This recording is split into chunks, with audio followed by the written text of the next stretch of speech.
How's the preparation going, do you feel like, this week for Hawaii? It's been pretty good. I thought today was a good practice. It was better than yesterday, and we got some good work in. I thought that was a good day of practice. Hawaii defensively, what kind of scheme do they play, and what have you noticed about them? Multiple fronts, both odd and even. They bring a lot of pressure. They're not afraid to challenge you. They'll play man coverage. They'll blitz quite a bit, particularly when you're going in the red zone. And very active up front. What does Nate mean to this offense, and do you think you guys missed him more than maybe people realize on Saturday? Oh, we miss anybody that's a starter that's out. There's a reason he was a starter, and so you miss their ability. But Nate's got great leadership. He can play every position, and he has the ability to make plays, and he understands our scheme. Nate he helps coach the guys, and he helped Saturday. But it's good to have him back. Cam got some action in the second half. Would you look for more of that this game? Yeah, he's. We probably should have got him in. Tried to get him in more in the first game, as well. And every week that goes by, he gets a little more comfortable with that. But he's progressing. You mentioned attitude a lot. Does it make it easier to correct things when the attitude is right? You guys can kind of Oh, sure.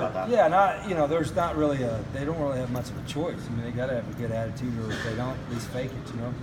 But our guys have had a great attitude. They've had a great attitude all summer and all camp. So I'm encouraged by that. Now we just got to take it to another level as far as working on their craft, whether it's in the weight room or the film room, the things outside the times that are mandatory that they need to do on their own. What's some of the biggest adjustments for Cam being on offense? Is it timing? Is it learning the playbook? Cam Denson? Cam, everybody wants to talk about Cam, Cam was a highly recruited guy, and now everybody wants to put these expectations on him. He's doing fine. We moved to positions. He at the spot he needs to be at. He's a competitive guy, and he's got a lot of great plays he'll make for us throughout the rest of his career. You talked a lot on Saturday and also Monday about tackling. Have you guys done anything different or more this week? Yeah, a little bit more, I think. It's been a point of emphasis for a few weeks now, but I think Coach Yates and the defense have done even more on Tuesdays and Wednesday. Is there any particular message to the players about it, like you need to do this, well, that, there's or fundamental things about bringing your feet and taking the right angles. It's just work. You just got to get working on it. How much less hitting do you do in practice now than, say, 20 years ago when you were coaching? It's probably quite a bit. We've never been once a game start, a big hitting team throughout the week. We always were pretty physical on Tuesday, semi-physical on Wednesday, and that was the only days. Now Tuesday is pretty physical. Today was a little bit more than normal, but we're still in shorts. We're not in full pads. And as the season goes along, we'll be full pads only one day and Tuesdays. You get guys banged up, and you don't have time to recover, and it's a tough deal. I'd like to be full pads probably both days, but when you don't have depth or you have injuries, it kind of hinders that a little bit. Did Sonny modify the haka specifically for this? Yeah, week? they're working on it now.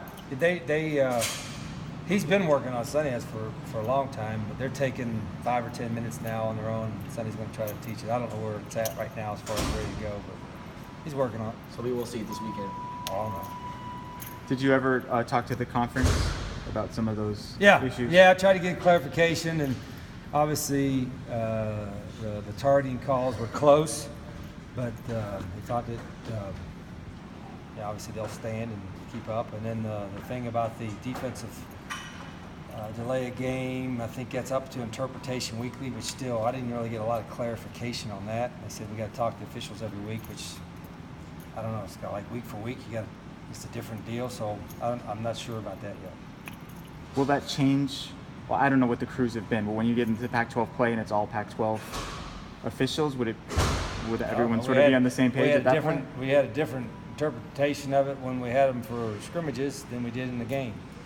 So who knows what it's going to be week for week. All the early commits change how you guys approach in-season official visits. What's that? Change the early commits, they change how you guys approach. No, we don't. We try to get them outside of the season because you can spend more time with them. Some of them are January admits, and so you almost have to bring some of them in during the season. And we'll have a few over the next several weeks, some official visits. it's just kind of tough because you, particularly when you play night games, you don't get to spend as much time with them, or more importantly, they don't get to spend as much time with the players. So that's a hard deal, but I like and I'm thrilled with the way recruiting's going. So we're in a good spot right now. What do you want to see out of Brandon or whoever plays quarterback this week? Well, you know, the simple word, coach speak, is execution. You know, the guys, they'll play hard and they've got some talent, but the execution has to be there. And that's, you know, matching the play calls and them seeing the field and being right with their eyes and their footwork and their technique and all that kind of stuff. And they're capable of playing at a high level, and we're going to keep working to do that.